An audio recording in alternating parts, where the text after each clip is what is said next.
trying to do this right here. Welcome. Carly, can you see how many participants are coming in? Yep, we're at 13. All right, 13. Keep it coming. I'm a little nervous that the loading is taking so long on my screen right now. There we go. Okay. Whew. Hello, families. We are excited to have you. This is where there's that awkward moment where people are coming into the auditorium, but you're already on stage, so you feel like you have to interact with the audience. That's kind of how this part feels to me every time.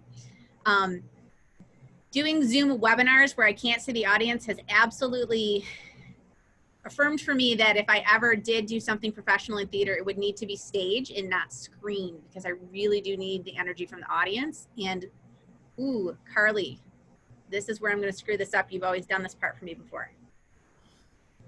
Should we risk it and just have me do it? Okay. You'll be fine. There's no surprises, so it's okay. Yeah, sometimes I have like a really surprise like cartoon or something that I want to save to the end, and in all of our staff meetings I always jump to the end of the presentation by accident, and then I always give up my surprise. So I'm going to try not to do that. It is 2:30. How are our numbers? Are they still climbing? We're at 28 right now. Okay. Great. We're just going to wait another minute. I have a Mac, probably the only admin in the district that does, and I love it. But when I do Zoom, I can't see all the same options as everybody else. That is like my own, darn it, piece. But it's exciting to sort of see you. I can picture you all out there coming in, ready to hear from, you know, my team about what we're going to do in the fall. We're so excited that school will be resuming soon.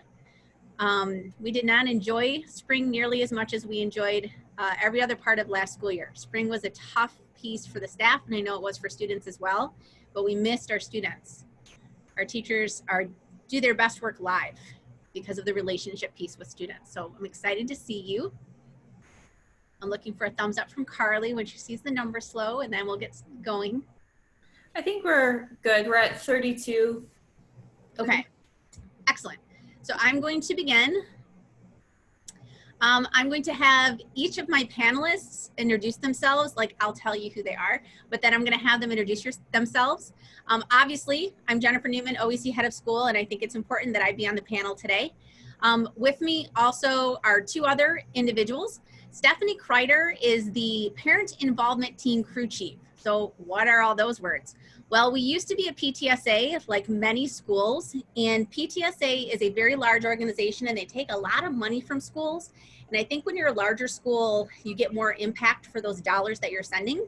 But we kind of found that it wasn't as helpful for us to be involved in that larger organization, but we still wanted a parent group. So we worked with our upper administration, and Stephanie Kreider is kind of like my liaison to parents. So we have a parent involvement team, acronym PIT, and so she's my PIT crew chief, because I do have an exec board. So I hope everybody caught all that. I'm very excited about it.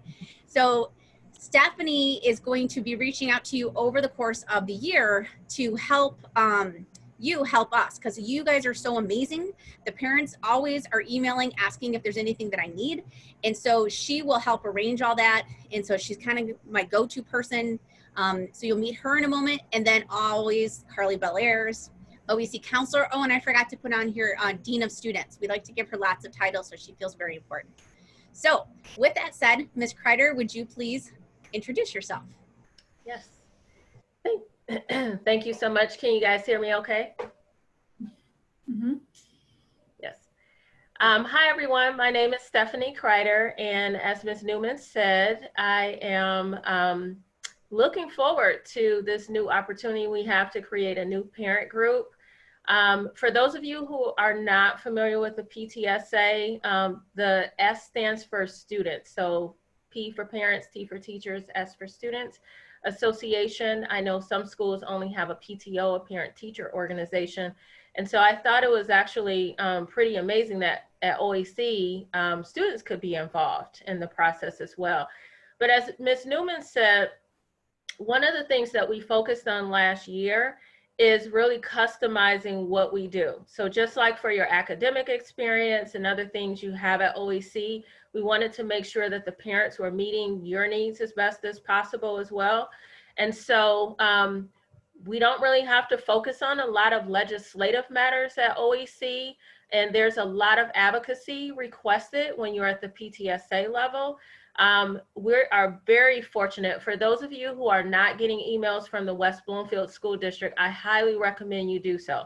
Sign up for the emails from Dan Durkin, and then make sure you're getting emails from the school. And I say that because West Bloomfield is on top of legislative matters. Like there is no concern there in terms of parents really stepping in to create a movement for that. That's already covered. And if any of you have been involved in the leadership of any parent organizations, you'll find that our hands are usually in probably 30 different projects, and some of which you ask yourself, do I really need to do this? Or is this something we're doing because of legacy? I'm going to tell you that's not OEC at all. We are very much focused on doing what our families, our students, and our staff needs. So going into this coming fall, you'll see communications that'll come from either myself or someone from our team or from Ms. Newman. We'll be seeking your input and looking forward to an amazing experience that none of us know will look like, right? But we're really excited for you guys to be here. By the way, I just have to add this, the pit crew thing, you know, when I think about race car driving, which is kind of where it came from Ms. Newman, I know nothing about race car driving. But what I do know is that when I see the image on TV, they show the driver stopping and everybody rushes over. And there's someone who tightens the bolts, and there's someone who, you know, focus on the gasoline and all these other things. That's what I really embrace and appreciate about OEC. And I'm really hoping that we can create that type of environment for the parent community as well. So all of us pitching in and making that excellent team that we envision. So that's my spiel. Thank you. Thank you so much. And just so you know, parent voice, just like student voice, is so important to me. Everybody has, right, my cell phone number. But even when we were looking at plans for coming back to school, Stephanie sat on the team with the staff, counselor, secretary. We actually had two parents. Renee Samuels is another parent. And so we heard them, and they were both very kind, but very vocal in making sure we were thinking of everything and not just putting on our educator hats. Please, warm round of applause for Miss Carly Bellairs. Well, I'm Carly Bellairs. I'm the school counselor. I don't have a whole lot else to say besides that. You know, like Stephanie mentioned, making sure that you're getting the emails that we send out is really important, because I send out a lot of emails, as does Ms. Newman. And that's a big way that we disseminate information about different things that are going on, different opportunities. So, you know, if you find that you're not getting emails, reaching out to us right away is really important. And then even though like I have my automatic reply message saying that I'm out for the summer up, I am clearly still doing stuff. So if you email me, I might not get back to you that same day, but I will definitely get back. So feel free to reach out if you have any questions for me.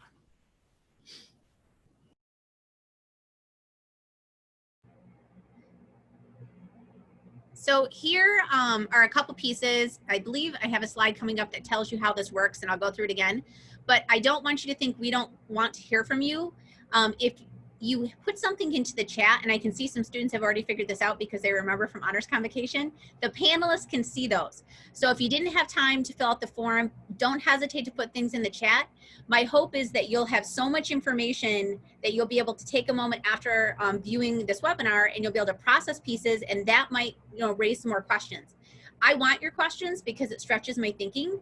So I did send a link out with an opportunity to submit questions. Some of those questions were kind of like orientation type questions. So I'll reach back out to those families, and we will be doing a new student orientation and a parent orientation when we get closer to the start of school. I think August 13th was our date for the parent one, but you'll get communication on that. But please continue to ask questions. And if you put something in the chat, we will see those, just so you know. As our OEC team was planning our return to learn, to quote language that's floating around, each building in West Bloomfield School District was tasked to create a team. And then I have two of my teachers are like chairs of that team. So they sit on the district team as well, as do I. And so each building was tasked with coming up with a plan that was best for them. So in our team, we prioritized, obviously, first and foremost, the safety of our students and our staff.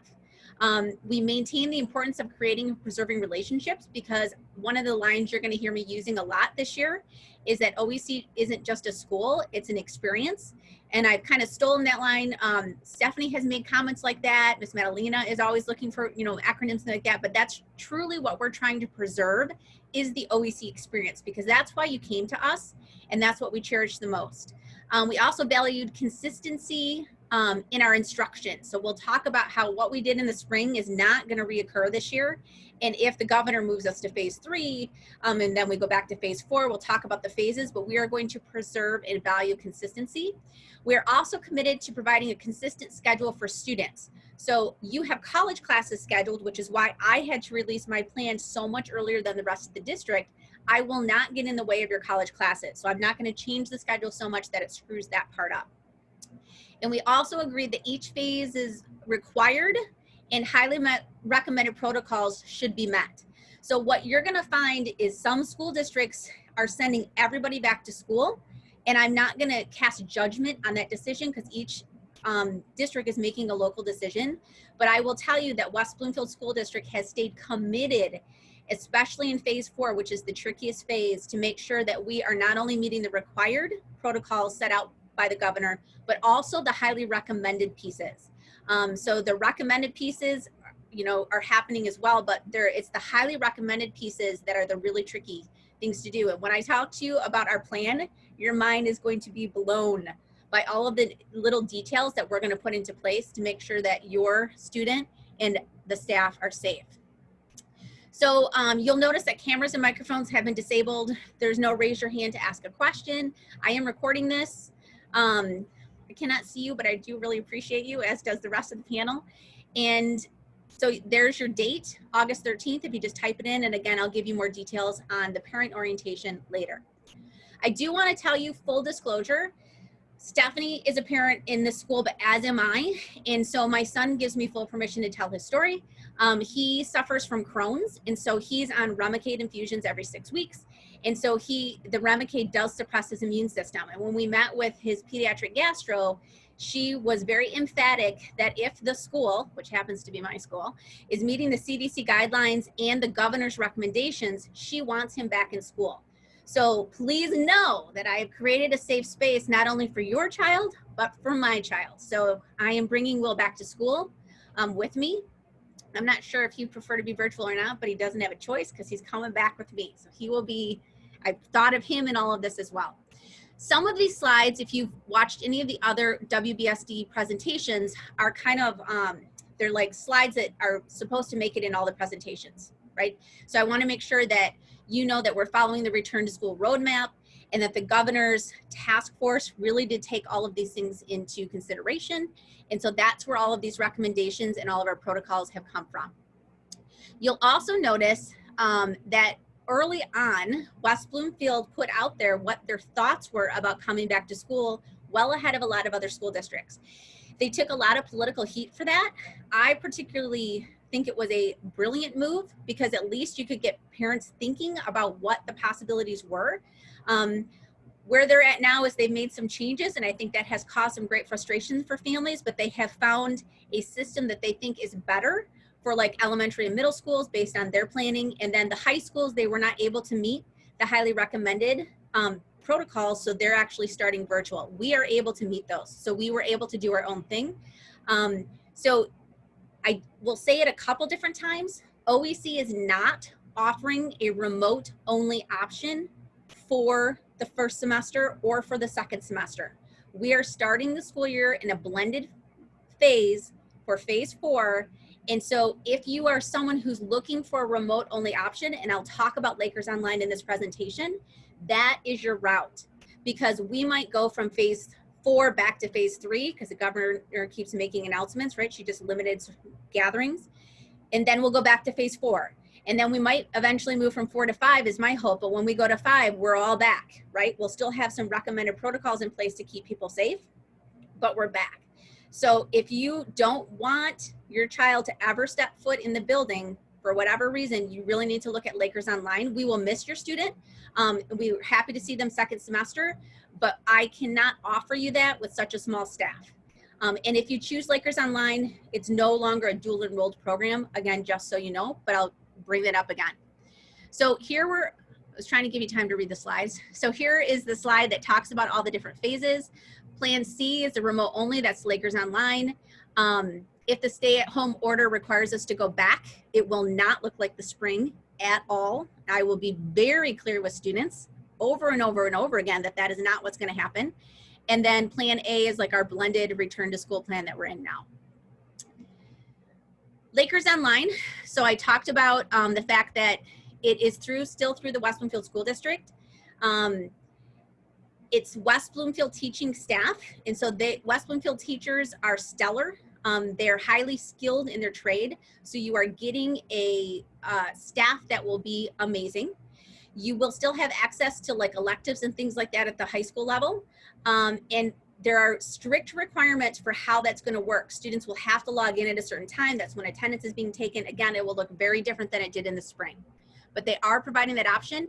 Our families are eligible. You have to sign up by 5 p.m. tomorrow if that's your interest, and you must stay at Lakers Online until the semester ends. You cannot flip in and out because of staffing changes.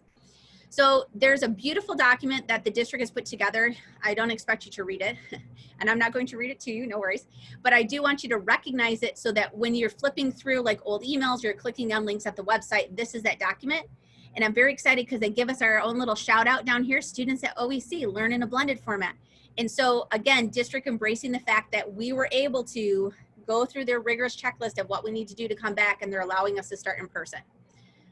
I also want to give a shout out to Oakland Community College because OCC students are either doing online classes or remote classes where they have to log in at a certain time with their professor, but students are not coming back to campus. And the Orchard Ridge campus opened up H building to us and has been very generous allowing us to use this space because nobody else gets to use space on campus right now. So I greatly appreciate them. So just in case you're not caught up on governor's language for the return to learn roadmap, phase 3 for us will be completely virtual. Phase 4 will be the blended model that I'm going to discuss with you. Phase 5 will be a full return to in-person instruction 5 days per week, as much back to normal as we can. We may switch from remote to blended, like back and forth between phase 3 and phase 4 more than once. But please know that when that happens, we are ready for that. So we already have our phase 3 schedule. We already have ways. If your student does become sick or, someone in your family, and then so the student then has to, stay quarantined because they came in contact with, we will make sure that your student still gets to continue school with us.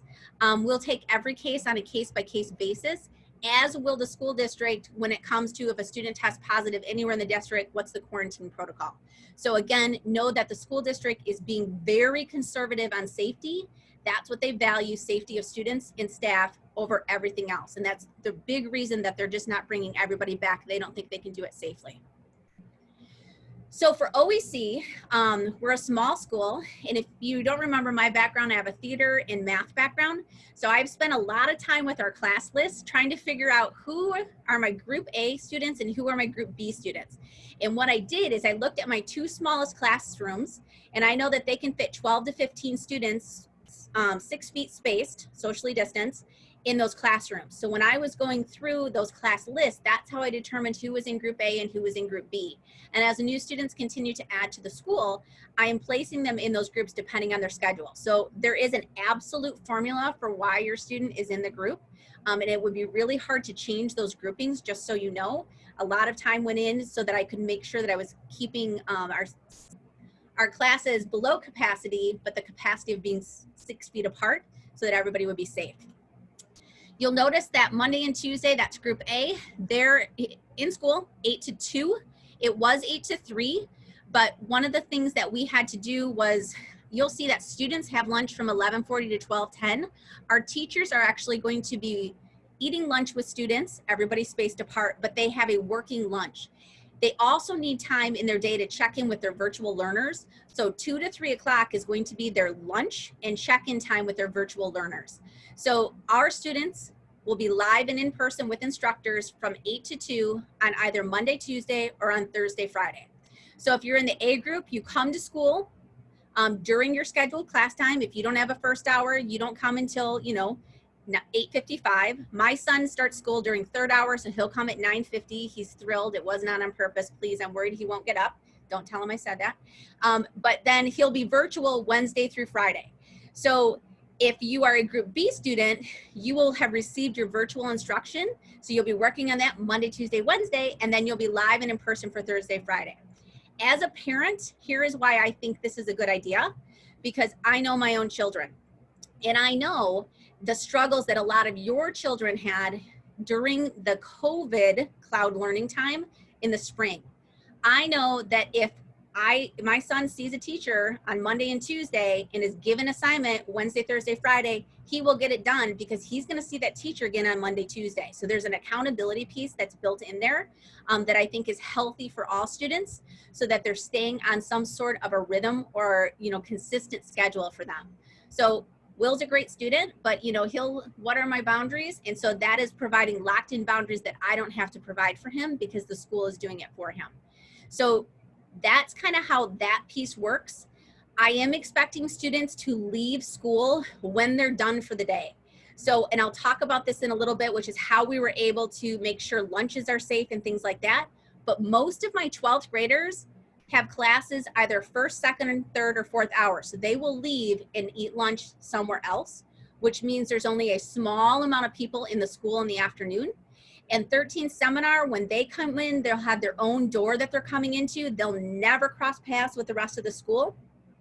And they will be in the building starting their class after my 6th hour goes into session, and they will leave class well after everybody else is out of the building. So it's sad because they won't get to see and interact with students except for the cohort until we move to phase 5. But we really have given a lot of thought. Carly Bellairs has been extremely helpful. Lisa Madalina's brain has been in this to help me make sure that I was structuring things to get as few people in the building at a time, especially at lunch, to make things safe. You'll notice on Wednesdays, nobody's in the building. Well, Miss Kelly and I will probably be here, but that's our virtual learn day. So you can see me advancing the slides. Oh, sorry. That's the day when everybody's learning from home. My staff will be home. They'll have PLC meetings, professional development. They'll set their virtual lessons so they can launch them. But that is time where everybody is remote, and the custodian will come in and do a very deep clean on that day so that there's no contamination from the Group A to the Group B group, if that makes sense. There will be strict cleaning that I'm going to talk about coming up, happening between every single class period in our classrooms and in the restrooms and after school, even on a Monday and on a Tuesday, to help make sure that we are containing everything we possibly can. Okay. So, safety protocols. These are kind of the 5 areas that I wanted to touch on, and I appreciate you listening to me. Usually I'll, have other people talk because my voice will put you to sleep eventually.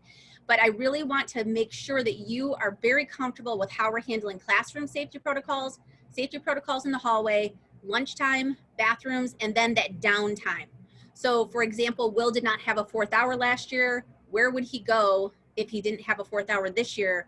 I'm assigning student spaces to go. So we're going to talk about all of those things. This is an actual example of one of our classrooms. So this is the multi-purpose room. This is the room that 13 Seminar is going to be in. It has the largest screen in existence, I think, for any school anywhere. I love that screen. So those students will file in, okay, picture coming in the door. You're at the door right now in this image. You're going to come in and you're going to fill furthest away from the door.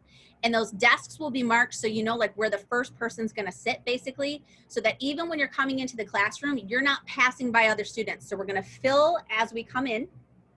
You'll see that the desks are well over 6 feet apart. This room actually has a capacity of 36 desks right now. I don't intend to ever have more than 20 to 25 in that, like in the 13 seminar class. I think it's 21 is the largest, or 22 is my largest cohort. So I'll never reach max with that group. My smaller rooms, like Miss Rosenthal's old room, Miss Madalena's room, those rooms are set right now for 12 students comfortably. We can, 10 students would be my preferred, but we can easily do 12. I can do as much as a 15. I can squeeze in another desk closer to the door to make it 16. But right now my class size is, oh no, Carly, can you go in and fix it or not? Because I'm in presentation.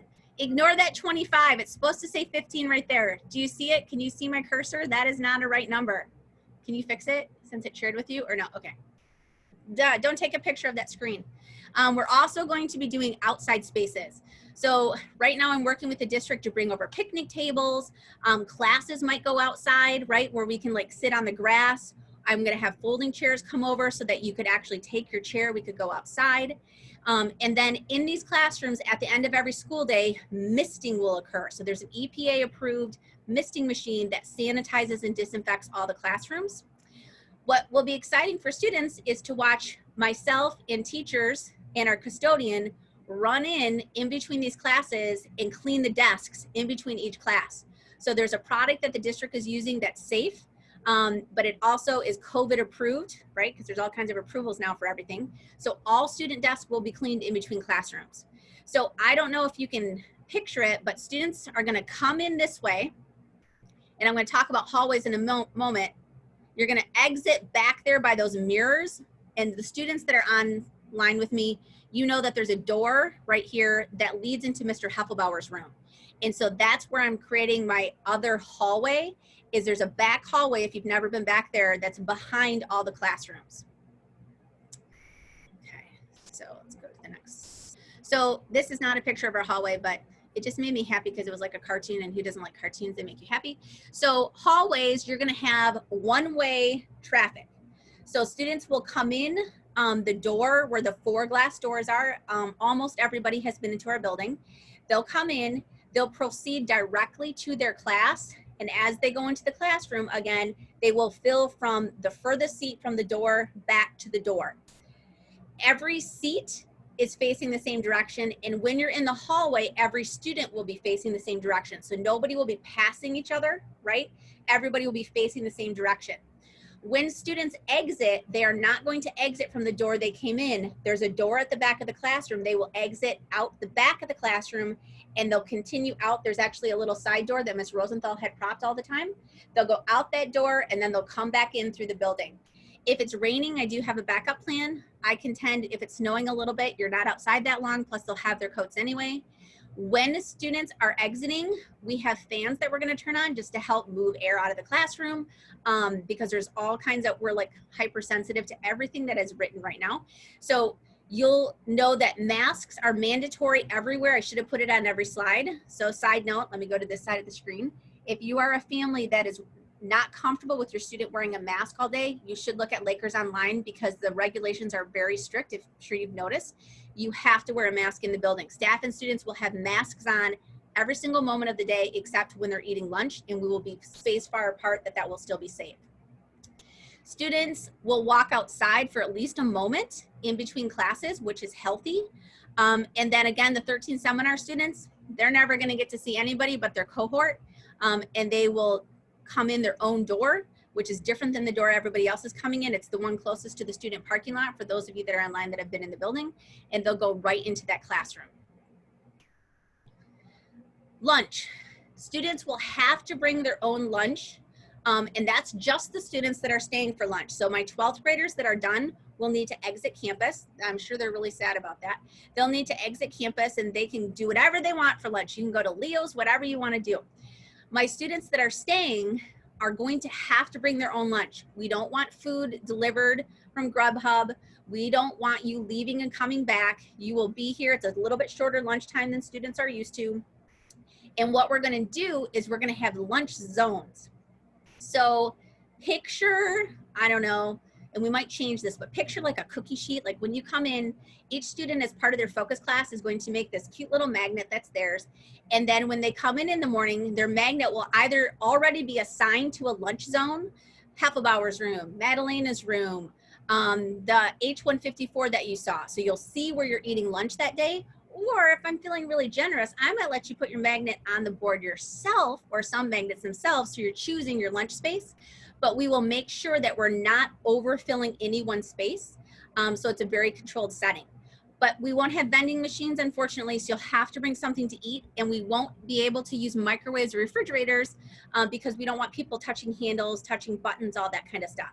So really thinking through what you're gonna bring for lunch, and then of course, always be mindful of peanut allergies and things like that. So again, closed lunch, only 9th through 11th graders will be here because 13th grade is coming later. There are a couple 12th graders that have an afternoon class. I'll let them stay. And this is the only moment in time when you will be able to take your mask off, smile and wave at your friend while you're eating your non-peanut butter sandwich. The staff will man each zone. I think that is a technical term for sports, right? Manning your zone. I've not, then I'm trying.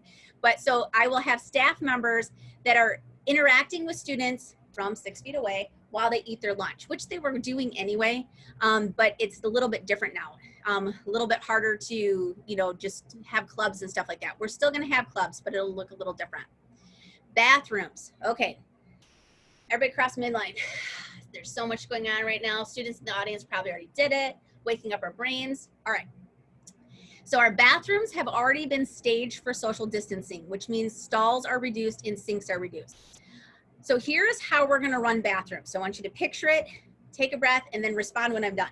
Okay, so during that passing time, we're asking students not to use the restroom during passing time because every single hour, each of the 5 teachers, because there's only 5 teachers teaching at a time because somebody's on planning period, will have a 10-minute slot for their 7 students, 10 students to use the restroom. So that way we don't have people lined up.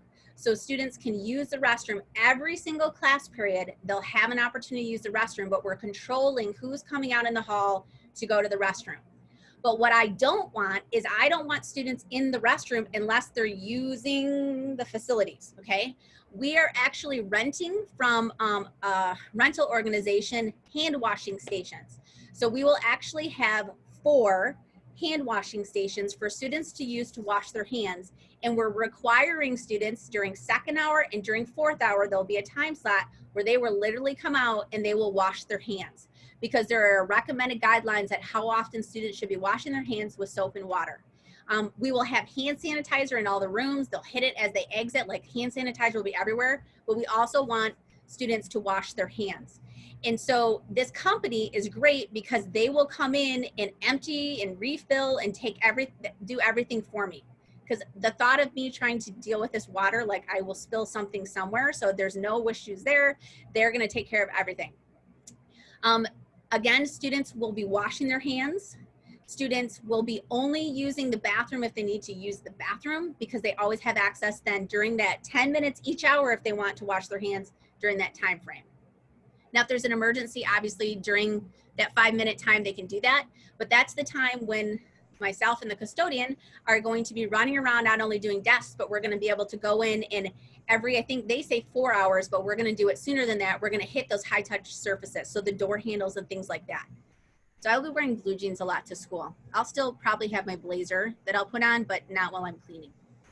And just really quick, just so you guys know, I am seeing all the questions that are coming into the chat and I am writing them down. Once we get through the presentation, we'll go through those questions. So if you've asked a question, don't think we're not going to answer it. We're just going to get to it later. So keep on asking your questions and we'll get to them all at the end. Yes, thank you. Okay, I don't know what else to call it, but downtime. So one of the great things about OEC in normal time is that students hang on campus. It's probably one of the few schools that students actually don't want to leave at the end of the day. They hang in teachers' classrooms, even when they don't have to be there. They'll hang around and talk with Miss Kelly and Miss Bellairs and I after school. They'll sit together after school, and that is an amazing part of our school, but it just cannot happen in phase 4. So students, unfortunately, will not be allowed to hang on campus once their high school classes end. Unless, they have approval from me, right? So if they have a meeting set up with Ms. Bellairs, obviously. And so if that's a concern, you can always reach out to me. But in the case of a student that has a gap time, so I talked about Will didn't have a 4th hour last year. So those students, like during third hour, if you don't have a third hour, during second hour, if you don't have a second hour, I'm assigning you a seat. So you will go to that seat and you will sit there for that class period. And again, that desk will be cleaned before the next student comes to sit in at the next class period. I would like students to arrive on campus barely in enough time to go to class. For some of you students, that's not going to be a scary request because you're already doing that. But again, barely before class starts, so that you enter the building and you're going right to class. So unfortunately, during phase 4, we can't congregate like we normally do, which is sad, but that's just the reality of where we're at. The biggest piece for me, and every single one of you has sat in a family meeting with me and you've heard me talk about our 3 C's, college, culture, and community. The college, again, is still extremely important for us, and we love them because they're letting us be on campus, but it's remote or online. And when your students are scheduling classes, this is my, announcement again, my public announcement, they should be seeing a college counselor. 9th and 10th graders, you don't need to see a college counselor yet because we are taking care of your first college experience, but everybody else should have already met with a college counselor, and the college counselor helps you pick your classes. If you choose a remote class, like Will chose a remote class, that means he has to log in at that time that that class meets to be with the professor. Online classes have a little bit more flexibility. There's still a professor attached, but you might not have to log in at a certain time. So just be careful that you don't choose a remote class that conflicts with when you're supposed to be in your high school class. That would be a travesty. We are still going to have town hall. It will be virtual in phase 3 and phase 4 because we can't all congregate as a school. Unfortunately, our field trips will be suspended in phase 3 and phase 4, but we will still be doing community building activities at the school that are extremely well thought out, social distanced. Most of them will occur outside. And instead of teacher teams, for those of you that are returning to me, we will be doing them through focus classes. This is an Olympic year, even though the Olympics is postponed. So that will be part of our theme this year, is going back to the Olympics. But so you will see us still put pieces in place that help build the great community of OEC and maintain that community, but again, keep everybody safe. So, the weather will be nice for a little while, so I'm excited. Before I go into this part, and this is like some of this, again, are like those district slides that I'm making sure I'm giving you the same information that other parents receive. I want to tell you that I understand that the governor may change her mind at different times. My sincere hope is that we get to come back to school, even if it's just for the first day, and I'll talk about what that's going to look like, but so that everybody gets to see each other and help build those connections. The more opportunities your student has to build connection with other students and their teacher, the better they're going to do if we flip back to remote. So my sincere hope is that we get at least a couple weeks in before she decides that, something changes after Labor Day. I'm excited we're starting earlier than everybody else because I really, really, really feel it's necessary for people to see each other and come back to as much, like normalcy as they possibly can. So, all right. Here's my tough speech, and I hope there are students sitting out there, because in this new model, it is not going to look like it did in the spring, okay? We, as a staff and districts, had their hands tied by some of the mandates that the governor put in. So last year, as you remember, you really only ever got a 50% if you did nothing. So there were no zeros that went in the grade book. Every zero was turned into a 50%. No. That's not happening in real school. You could turn one thing in on a worksheet of 30 and still get at least a 60%. That's not happening next year either. You will be graded on the quality of work that you turn in, and there will be a real deadline. So last year it was like this 2-week window that you could turn anything in and get full points in a 2-week time frame. It could be 2 weeks late. That's not going to happen either. So know that we are increasing our expectations and increasing the rigor vastly from what you experienced in the spring. Obviously, if something comes up, your internet fails, you'll reach out to us just like you would have before, and we'll be understanding. But definitely, we are not going to develop the same habits that we had in the spring. Absolutely not. Attendance counts, rigor is there, timeliness is there, time management will need to come back into a lot of students' lives. We're also switching our platform. So LMS is Learning Management System. We used Google Classroom. I, as a parent, found it not to be parent friendly when I would go in through the parent portal. So because Will goes to my school, I had admin access, and that's really the only way I was ever able to go in and see exactly what was going on for him, because Google Classroom did not talk to PowerSchool. So the information was not the same. And so we have switched to a new platform. The whole district has, it's called Canvas. I'm going to show you some slides. There's opportunities for you to go learn about it. It is amazing for staff, students, and especially parents. You will have so much information. You will feel so connected to your student. They are probably going to be so disappointed that you're going to have that much access to their world, but you will feel better knowing what's happening, and you'll get to see the amazing things that our teachers are doing. But Canvas is our new platform. And then one thing to just kind of add about some changes from last spring to the fall is that before, again, because of governor mandates, students couldn't fail. So a student would not be able to fail a high school course. And while we certainly hope that no students would fail a high school course, that is something that they can do if they choose to not do the work.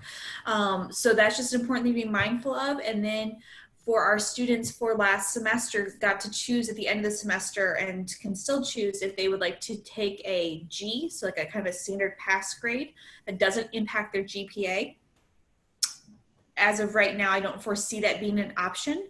So if a student got a C in a class, they didn't want that C impacting their GPA, for last semester, they can make that decision. Moving forward, that would not be a decision that they can make, and the same is true for the college. So for both the winter semester and the summer semester, students got to choose if they wanted to take a no credit or a credit grade in their college courses. I do not anticipate that being the case moving forward. So again, just remembering that your letter grade that you earn is the letter grade that you are stuck with. That's another change that would be happening for this next school year. Yes, and I will be telling your students this over and over again, so you won't have to be the bad guy at home. You're welcome to be the bad guy with me, but I'll be letting them know that will look very different than it did in the spring. Again, I just walked through our world, so I want to remind you that Lakers Online is still an instructional option for your student. They become a traditional high school student, though. We will be dropping them from their college classes because we're an early college and this is a high school model. But again, I just want to make sure that you see that they will be spending time. They have, there's a lot of information on the district website, but they will be spending time live with instructors at dedicated times. Like that, there's no like it was in the spring where you just do it whenever you feel like it. That's not how Lakers Online is working. I want to be very transparent and tell you that you have to make a determination by July 31st. If you are new to the school district, you could reapply as schools of choice up until August 3rd. I don't necessarily recommend that you do that if you want to return to me, because current WB students can return to their brick and mortar school at the end of first semester. So second semester, you could come back to me. If you reapply to schools of choice for Lakers Online, you have to stay there the entire school year. So obviously we want our students back. 13th graders should not be applying to Lakers Online because traditional high school does not have a 13th grade. Our 13th graders are expected to still go through 13th grade. If there is a need for an online experience, I can work with you, but it will not be an experience with us. It will be something that we have to do virtually, and I'm trying really hard to figure that out with Deanna Barish, who is my mentor but boss. But it will look very different than our model because we can't sustain all the different options for such a small staff, because they're already doing live instruction and virtual instruction for those classrooms. So 13th seminar, we've already reduced it from 2 days to 1 day live in person, and then Fridays are virtual for everybody. But again, July 31st, and I know they're not going to bend on that deadline because they already have a ton of students looking at this option. So please don't miss that deadline because I don't have an option for you that's completely virtual. And again, you have to wear masks if you're in any of the West Bloomfield School District schools, even the elementary schools. So masks are required in all of our schools. So classroom to cloud, cloud to classroom, classroom to cloud technology update. You received an email, hopefully from the district. If you're new to the school district like this year, new to us, you might not have received that email, but I'll make sure that you're able to still pick up your Chromebook on Friday, August 14th. So they sent a very detailed email. It's a touchless pickup. It'll be in the West Bloomfield parking lot. That's our day. If there's a problem with that day, please reach out to me and I'll help you navigate that. Don't reach out to technology. I just heard they received like 500 emails after they announced their plan. Reach out to me and I'll help you navigate it. If you're struggling with the Wi-Fi hotspot, again, technology can help you. We talked about Canvas. I encourage you to go on the website and look at the professional development. I'll show you what that looks like. And then we are also, as a district, hopefully you've been reading how committed we are to, like, I just sat on a district committee for writing our equity statement for diversity and inclusion.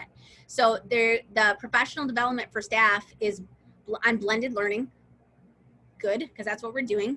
Social, emotional well-being of students and staff, anti-racism, and then absolute content. So mathematics instructors will get mathematics PD, and then also Canvas training so that they're utilizing these technology tools to the best of their ability.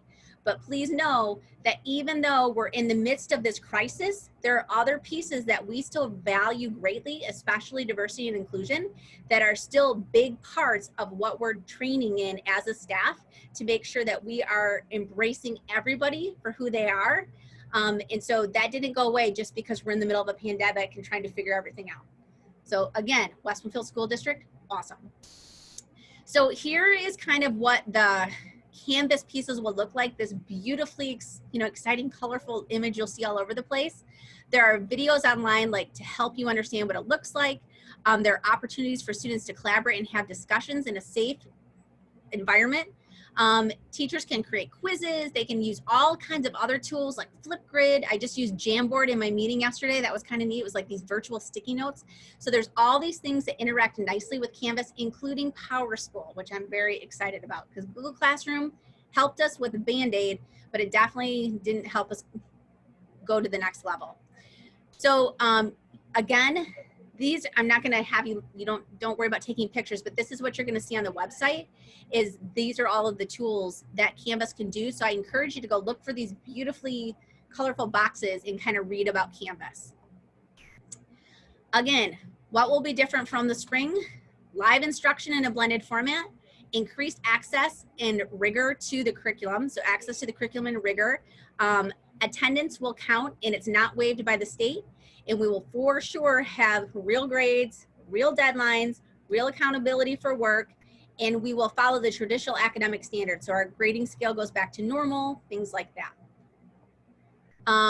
One more time, wanted to make sure you saw our bell schedule because it was so long ago.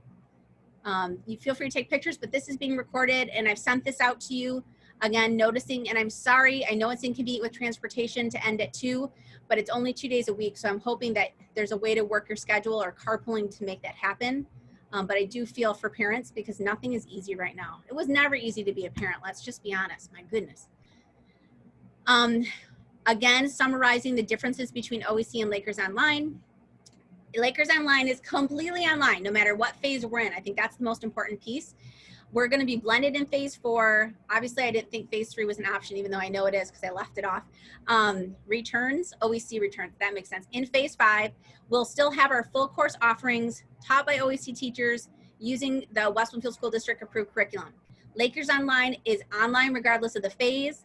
They do not have all of the same offerings of West Bloomfield High School, but they have some of them, and that catalog is online. It'll be taught by West Bloomfield School District teachers, but not necessarily the OEC teachers that you've come to know and love.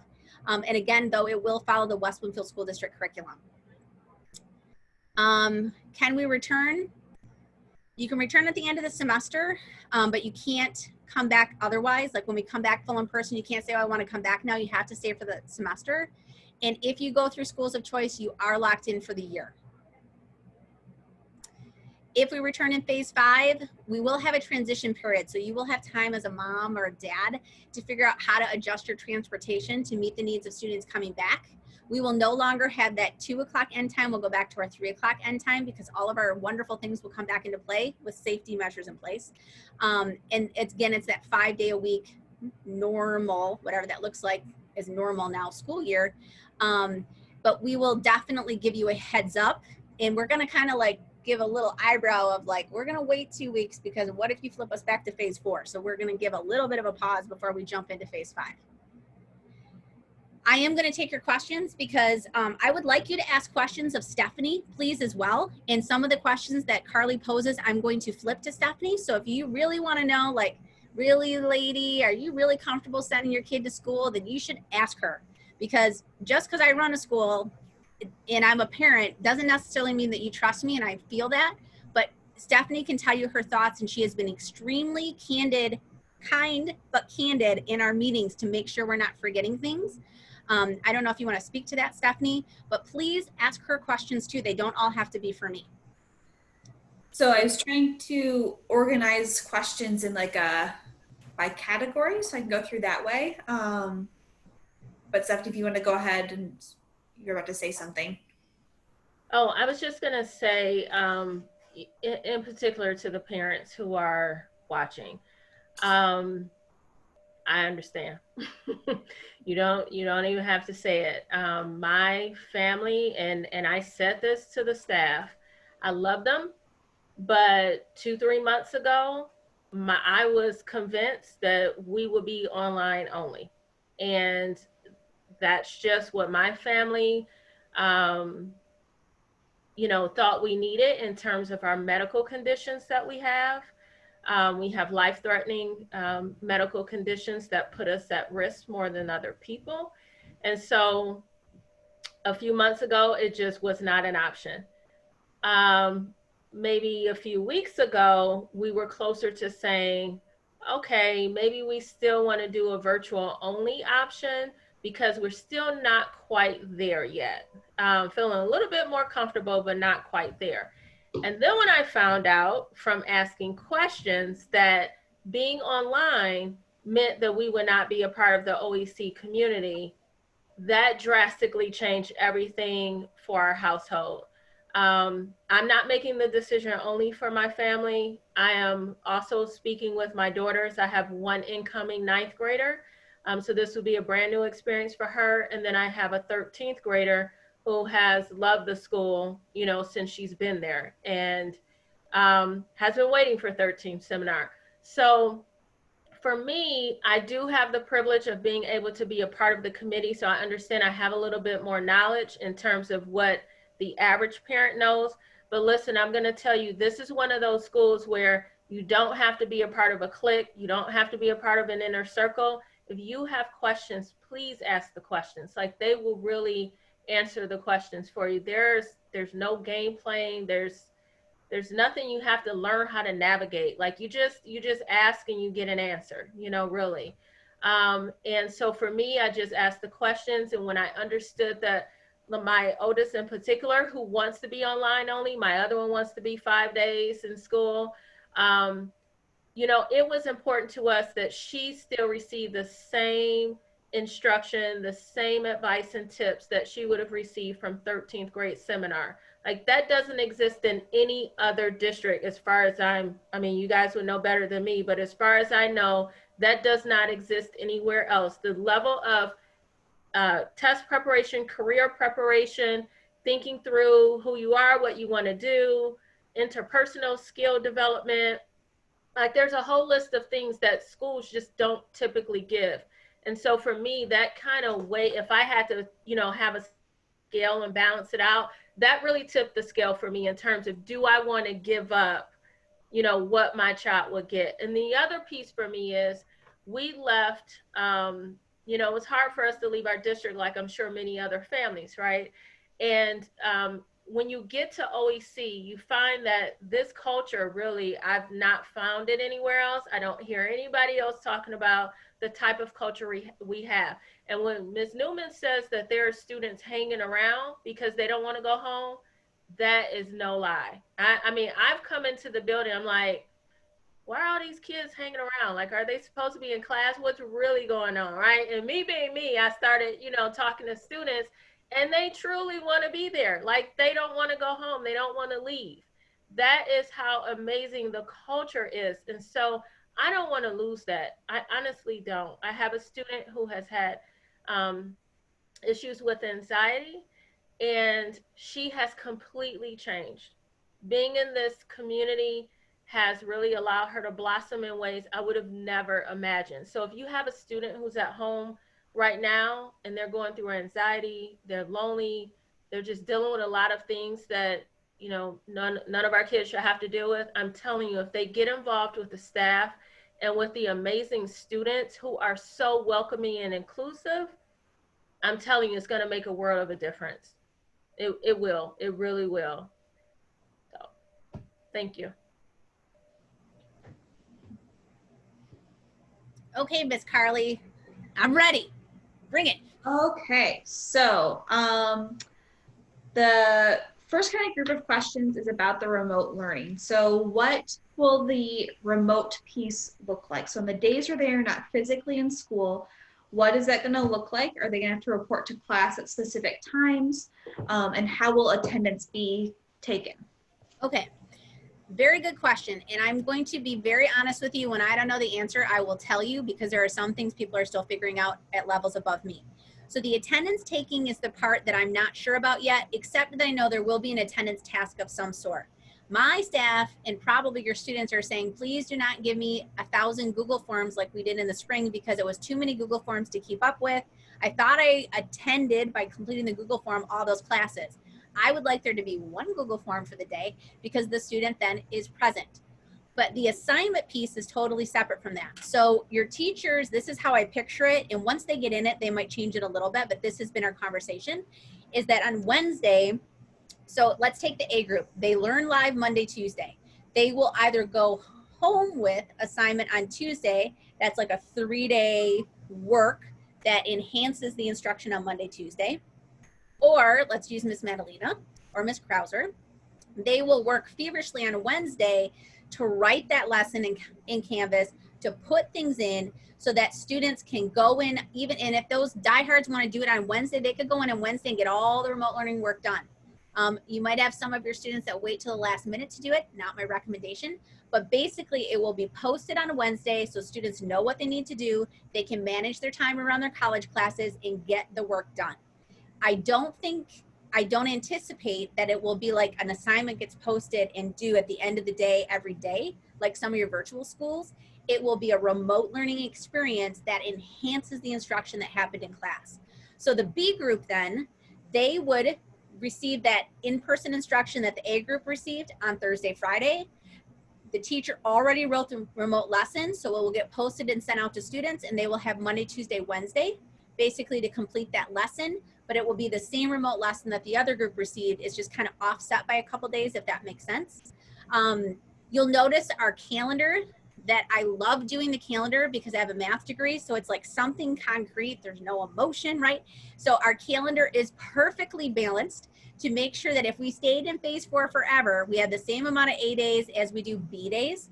I adjusted some of our vacation time, you'll see, but remember Wednesdays when we're remote, you're always with your family. So I gave us a Friday before Memorial Day in May that nobody else has in the district, but don't tell anybody. So there's some really nice pieces I was able to adjust. We're starting school on Tuesday, the 25th. The rest of the district's first day is virtual. I can't do that because I think you need to see students on their first day of school. So I received special permission to adjust our calendar because we always do our own thing. So we have our A group will come on that Tuesday.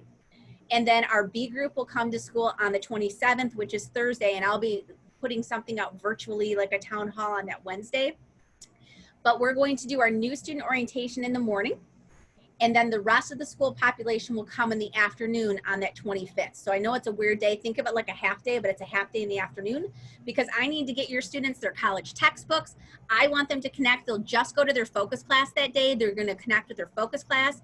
I will come in and give my, I'm so excited to see you speech, but please know it's not going to look like spring to all of the classes. So it will give us an opportunity to come back to school, get everything in place. We're gonna practice the one-way halls. We're gonna practice all our procedures so that everybody knows how it works so that next week when we come back for real, all the procedures and protocols are in place. So the first day of school for A group will be Tuesday, the 25th. If you're a returning student, it's just in the afternoon. You'll get more information. If you're a new student, it will be the whole day, and I'm gonna feed you lunch, but don't tell the returning students, even though I just did. B group, it's the same thing. So you new students, you'll have a new student orientation in the morning if you're part of the B group, and I'll make sure you know if you don't know what group you're in. And then the returning students will come in the afternoon and just go to focus class. So it's very exciting. I'm excited. We have so many things planned, like hopefully get to make your magnet that day. Like it's going to be fun. Could be clothespins, but I think it's going to be magnets, and you're going to be the only one that touches them unless I have gloves on and I've placed your magnet. So yes. So I got so excited about that, I forgot the rest of the question. Did I answer the question? Yeah, you did. Okay, sorry. I think with the assignments, like if they're an A or B group, have those assignments been communicated to both students and to parents? So returning students, you saw, and thank you for those of you that like caught all my mistakes with like different things that I sent out. Like you're like, you put this, you need to change it. So thank you always doing that. But everything is good now. The bell schedule looks perfect. You received in your scheduling document that was mailed to you, it has what your group assignment is. So it's up at the top. It has its own line where I like merge the cells together. And it'll tell you group A or group B. The only students that might not know right now are the ones like we literally just admitted, they just met with Miss Bellairs. I have to pull out those class lists again because I'm being very careful with numbers because they might not be assigned to what my original alpha was. If you really want to know, my original alpha was A through L, except for E and I needed to go to group B, and then it was M through Z, but N and Y, I think it was, had to come to group A to like balance my classes.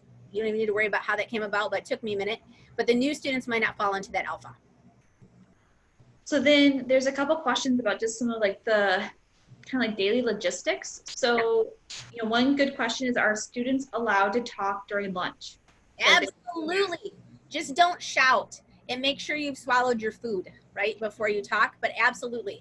I see it as like, that might be the only time that we, you know, like desks are still 6 feet apart, like, or more, right? Because I'm really have small numbers at lunch, but we'll like turn the chair to the other side of the desk so you can like have conversation. And then yes, please talk to the teachers as well, because their lives are really lonely right now too. But absolutely, they will be able to, I hope, have great stimulating conversations at lunch. And I'll be mixing you up so you're meeting a ton of different people. You'd be like, why am I not with my friends? Because I want you to know everyone. So yes, they will get to talk at lunch.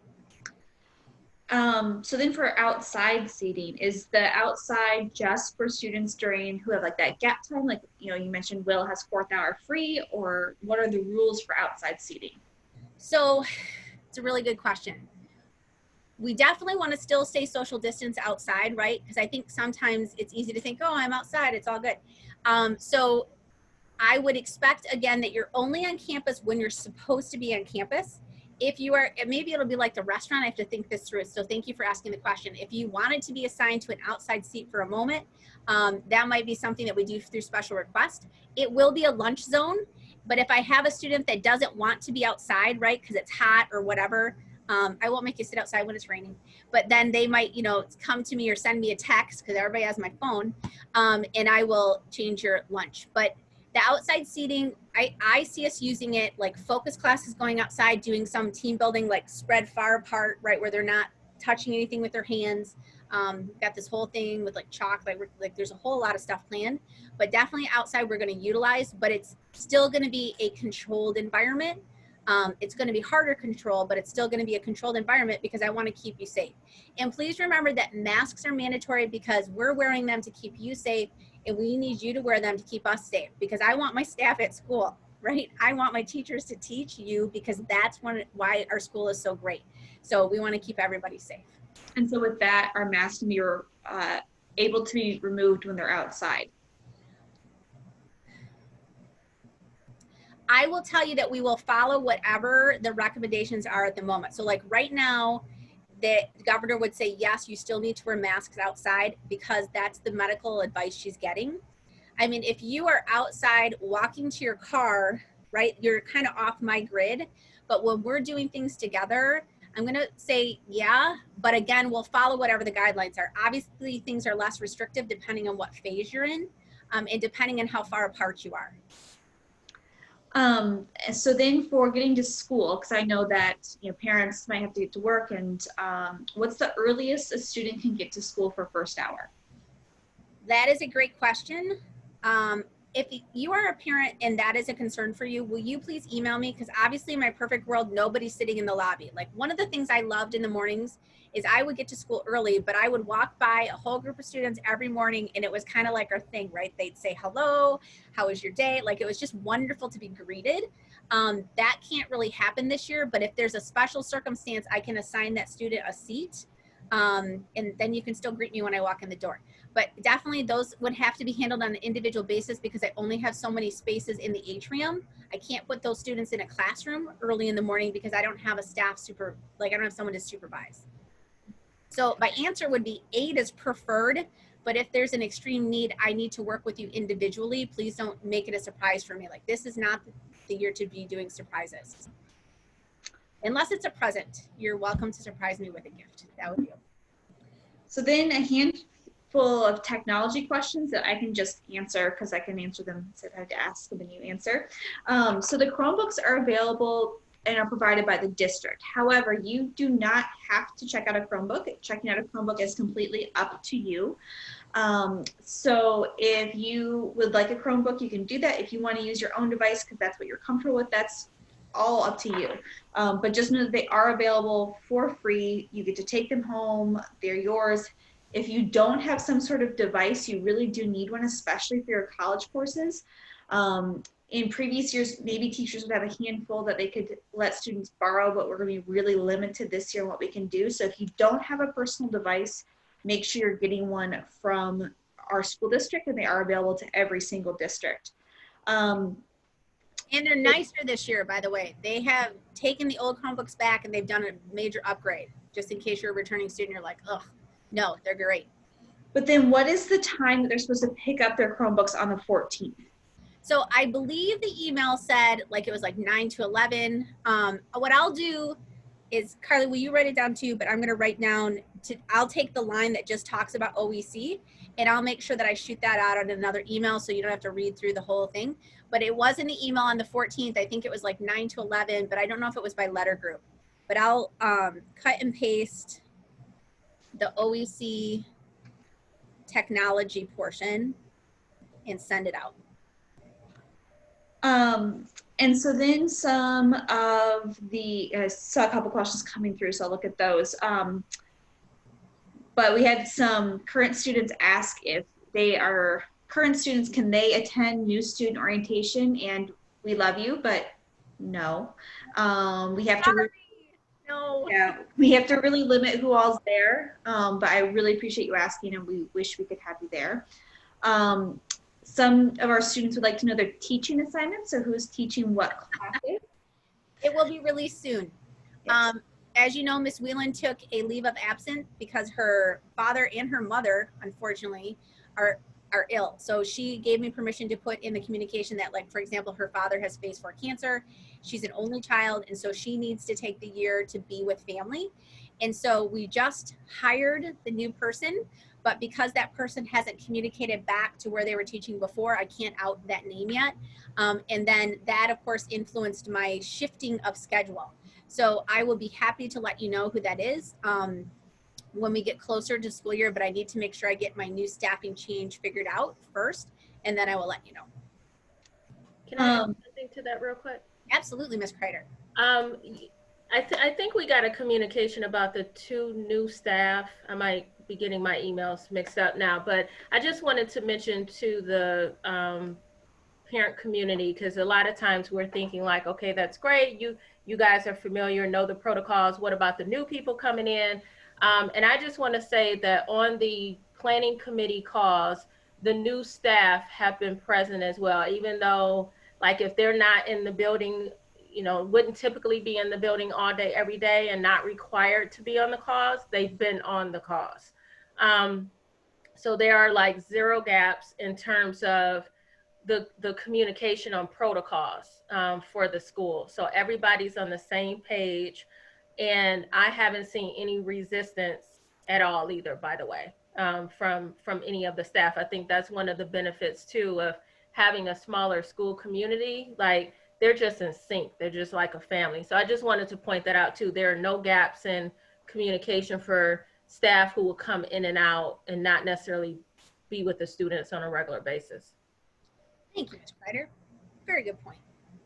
So one parent is asking, just like they're thinking about their student, and will assignments be due on remote days, and how will students be held accountable? So how would, I'm thinking about kids who got into some bad habits, who are sleeping in really late, playing video games all day. What sort of like accountability are they going to have to the school? And how do parents keep their kids from doing those things on their off days when they're not in school? So I will tell you that the assignments will be posted through Canvas. And again, it's so much better for parents. You will literally be able to log into each of your child's classrooms and see what the assignment is. It will tick things off. This is my understanding. And so I wrote it down because I haven't finished all of my training for Canvas. So it will show when things are turned in. It did that in Google Classroom, but you couldn't see it because you didn't have access to it. I could see it because I creeped Will, poor Will, but you couldn't see it. So in Canvas, you'll be able to see things as they're like submitted. It will be a much freer, kind of like a real online class where you could, what's due and you do it. So some students might finish it. They might spend, 5 hours getting everything done so that they could have like a longer weekend. Totally fine. But it will be rigorous curriculum that enhances the learning, because we don't want gaps, right? Please, we want our students, we're prepping them for the college, so we cannot have gaps. But at the same time, they're not going to be required to log in at a certain time every day like you saw in Lakers Online or like the high school communication put out. It will be an independent frame for that student. They will know what is expected and it will need to be submitted. There will be a deadline, but you can submit early if you want. So some of your students that are out there with the color-coded planners, right, they're going to be all over this and they're going to get stuff done. My recommendation, and this is what I'll be doing with my child, is I will say, especially those first couple weeks, here's what's due, tell me your plan, right? Because students are not good at this piece yet. It's great practice for the college because this is exactly what they have to do in their college classes, whether they're remote or live normal college classes. The professor assigns something on Monday in their 3-hour, psychology class. And when am I going to get it done? So I think our students will get better at time management because they're going to have to. The spring did not help them with time management, but it will definitely be something they need to do in the fall. But I encourage you for that September, if you're the Monday, Tuesday kid, on Wednesday evening, you look to see what's posted because they have Thursday, Friday, Saturday, Sunday to do it. And so whatever the deadline is, and the same thing for the other kid, like, here's what's due, tell me your plan. And we might even, since you asked that question, we'll definitely talk about it in focus, but maybe we can come up with an electronic template to help them plan it out. So then there's a couple of questions about rideshare and transportation assistance. Yep. So if there's any sort of rideshare program that we have, or if we offer transportation assistance, one parent mentioning that school ends at 2, but they can't get off work till 5. So that parent should reach out to me individually because the campus will be shut at 5. Like they will be shut at 4 because we have to go in and missed classrooms at 4. There is public transportation through SmartBus. I don't know that much about it, but the only thing that I can say for ride sharing would be if I put out a Google form, you could opt in to give your contact information. I have very strong feelings on releasing information on families. So I know some districts will just put everything out there and you can opt out to not have your information released. If you miss that email, your stuff is already out there. That doesn't seem to feel good.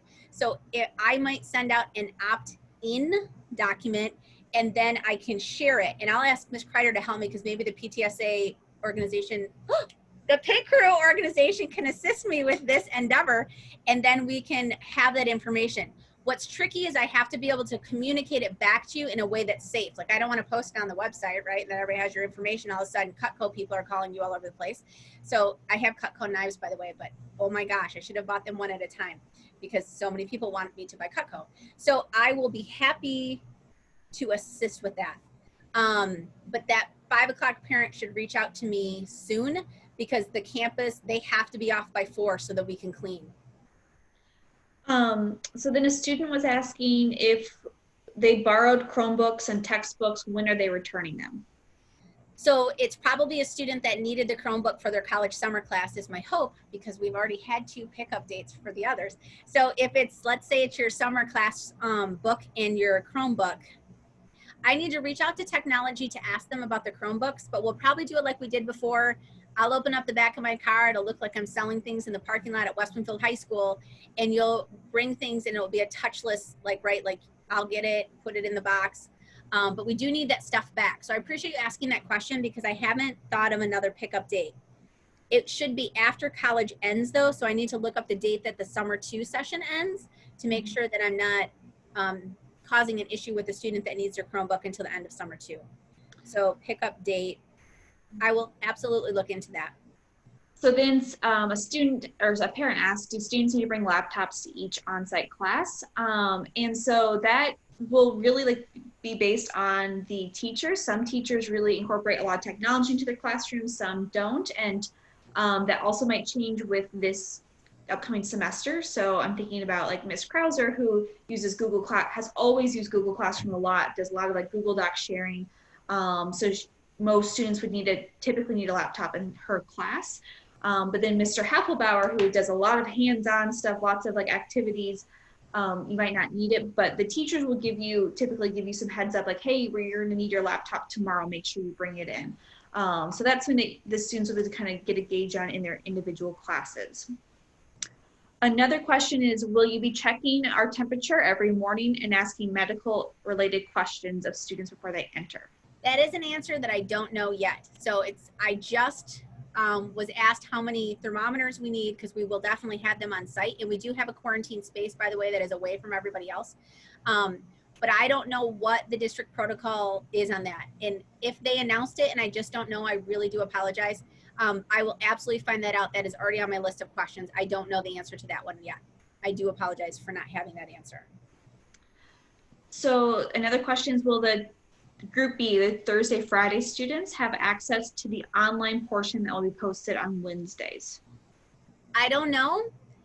If I'm a teacher, I would say they shouldn't if I'm thinking philosophically, and I think they can set the post date because really it's supposed to complement the learning. So if you tried to do it first before the learning occurred, that's weird to me and doesn't meet the intention of the lesson design. Now it might be available on Saturday or Friday night if you really wanted to get it done. But the teaching team, when we meet, we talk about these things, but I don't know if we've actually nailed that down. But my recommendation is going to be that they wait to post. And please know that it will be very easy to catch students that are just using other people's work. Okay, you have a classroom of like not very many kids now because of what we're doing. That is absolutely not a conversation you ever want to have with me. And as a parent, I'd rather my kids get in a fight than be caught cheating, but that's just me. They know that they will call their dad before they call me, except Will doesn't have a choice, because that is a big deal to me. That's like attack on character when you're academically dishonest.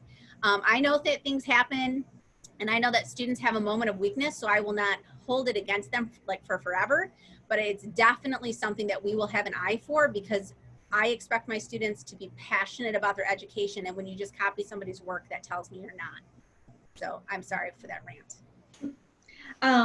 I know this was a new parent who asked us about how to make sure they are getting emails. So the big thing to do first, and I'm sure you have gotten phone calls from Ms. Kelly if you haven't done this yet, is to make sure you fill out your West Bloomfield School District enrollment. Without filling out that enrollment information to become part of West Bloomfield School District, you can't attend our school, but also you would get our emails. So that's the first piece, is making sure you fill that part out, making sure your correct email is put into that. There's also something called the parent portal. So with Power School, students have their student portal where they can check their grades, but there's also a parent portal that you can create so you can see your students' grades, but you typically are supplying an additional spot to put your email address. When Ms. Newman sends out her mass emails, that's who it gets sent to, is that email address that's listed in that part for the parent portal. So those are like the main ways. We'll go over that in some more detail when we do the new parent orientation, just so you have that and give you directions of how to create that parent portal. And we also walk students through that in their focus class of how to set up their student portal. There's like a safety protocols for the district of me only using that Power School like email list, right, and send it out because there's like a record of when I sent it, blah, blah, blah. I have been sending new parents blind copied in an email from my district Google account and sending it to myself. So I do have a record if I ever need to have a record of what I sent. But I have been cutting and pasting whatever I've been putting out to my returning families in that document. So I have updated it as families have been accepted. Like I think I even sent an email to one family and we hadn't actually called to tell them they're accepted yet. So surprise, but yeah. So then another person asked or said, I still haven't heard back from an OCC counselor. If you could email me, that would be helpful just because that way I can help you navigate that. What I do know is that they have been understaffed right now because they typically have someone in the office who's answering the phone calls. And all of our new students, new 11th graders only need to make a phone call to schedule an appointment with an OCC counselor. And so the person who's answering that phone, they're just understaffed. So I know it's been a little bit of a lag time, but if you can email me individually, that would be really helpful so I can help you navigate that. So the question was, so if we receive the West Bloomfield Chromebook email, does that indicate we're set up with PowerSchool? Yes. So yes, except that until they roll over, and that's like educational speak for like getting rid of, like closing out this school year's group. So like the 13th graders are still getting emails from me if I send a mass group. I've been trying to take them out, but it's not always easy. So like today I sent it out to everybody because I didn't have time to like remove every 13th grader. So once they roll over, after all of the schedules are set at like the elementary and middle school, high school, Lakers Online, then it will be a much smoother process. So you're in PowerSchool, but it might be glitchy until we roll over. And then the student asked, are the OCC counselors updating the forms with our schedules? So for our new families, the scheduling document that you got that indicates which hour your student has their specific classes, that is a document that's shared between myself and the OCC counselors, and the OCC counselors use that to help guide their conversations with your students in helping them choose college courses. So the OCC counselors they update that letting us know that you've met, and they've updated us letting us know the recommendations that they discussed, but they don't put your schedule on there because you can, as a student, you can always change that. We, as a school, find out your college schedule when we pull registration forms. So that's the long-winded answer to that question. And 9th and 10th graders, you do not need to see an OCC, unless you're a returning 10th graders, because I had my first 9th grade cohort last year. If you're a new 9th or 10th grader, you do not need to see an OCC counselor right now, because it will be handled through your first college class that you take. So we will help you with that piece. If you're a returning student to OEC, you should have already met with your college counselor. If you haven't, don't tell me, tell Miss Belair's, right? Non-judgmental aunt, school mom, and make sure that that happens. I want to make sure you are only seeing an Orchard Ridge counselor, because the counselors on the other campuses, they don't get us. They don't have access to our documents. So do not reach out to a counselor on another campus unless you confirm with Miss Belair's. Like nursing is the only thing I could think of, is if you're a 13th grader in the nursing program, maybe you'd be reaching out to a counselor at Highland Lakes because of such a specialty program. But again, talk to Belair's before you do that. Only Orchard Ridge counselors. Another question is, are there summer reading requirements? There are not. So we really want to read, but that's it. Yeah, we want you to read, but there's not specific requirements because we are still accepting new students, and they come from all different backgrounds, who have all different English levels. So we don't have any summer homework or summer requirements, except strongly encouraging students to read at least one book that they're interested in, but hopefully 2 or 3. And I have lots of recommendations if they're looking for some good ones, but we don't have any specific book requirements for them. I think we've gone through the questions. However, if I've missed anything, or if you have other questions, please type them in that chat so we can make sure we get to them. While putting your last thoughts in, I received a secret communication. Just a second. So another student asked, when will our college grades be updated to our high school GPA? Your winter semester classes are already in there. So everyone's winter college courses are on your transcript and are in your GPA. So your current GPA reflects your winter college courses and your high school courses. For summer, we will have to wait until we get the transcripts, which will be at the end of summer semester. And then it takes me several weeks to get those in because it's unfortunately a really time-consuming process. So you can expect to see your summer grades in your GPA by the second week of September.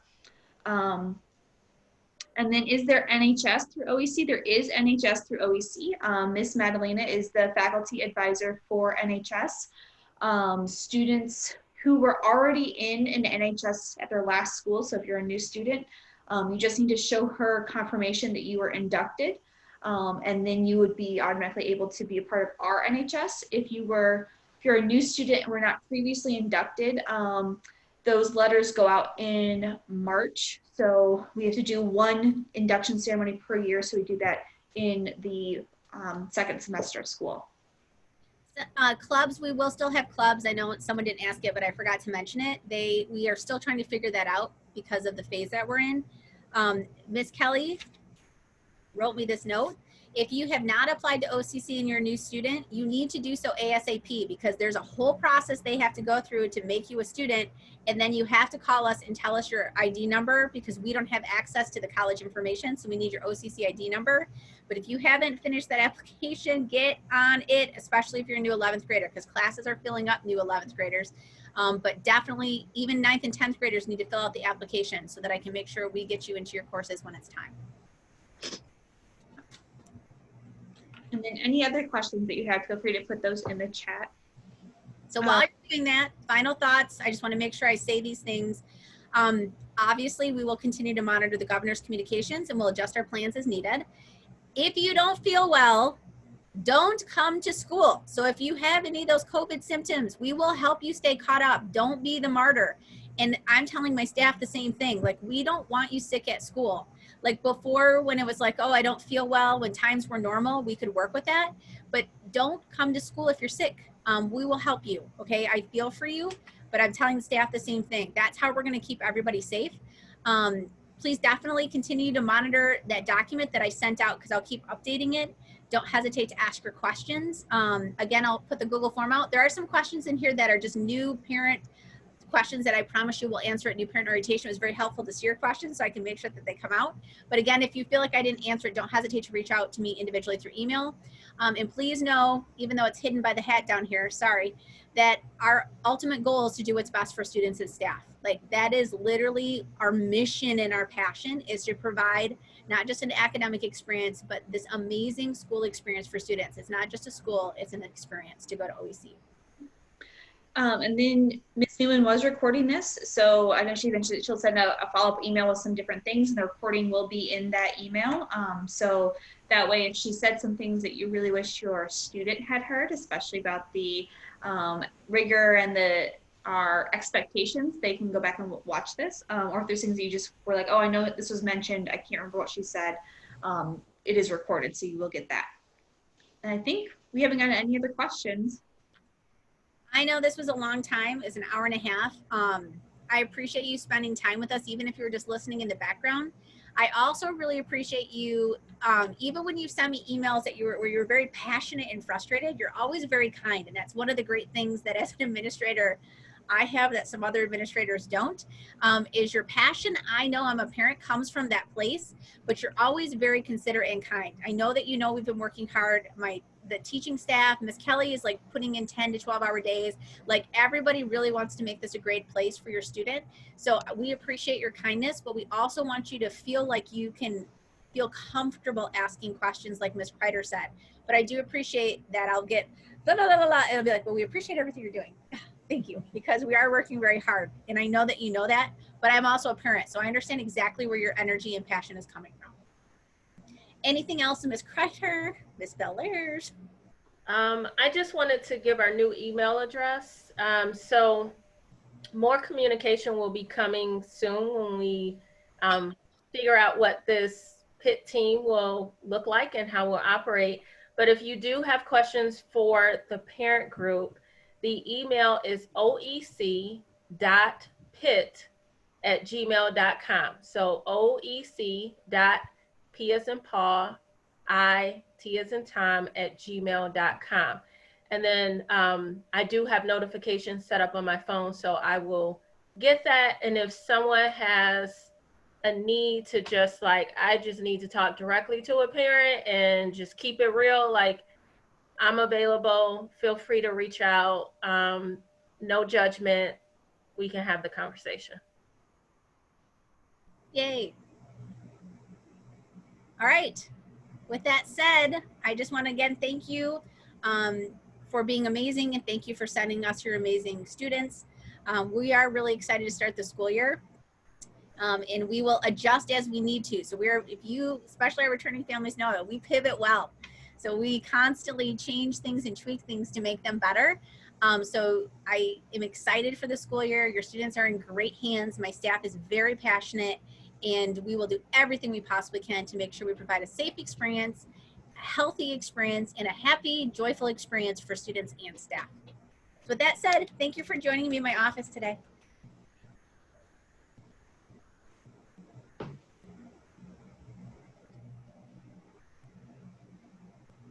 we're just gonna let people leave, just because I know some people might still be putting stuff in the chat.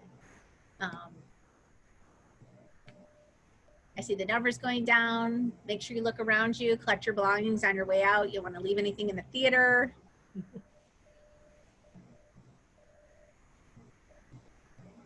And that's not what I meant to do. There we are. Move my people's faces over here. Here's the chat.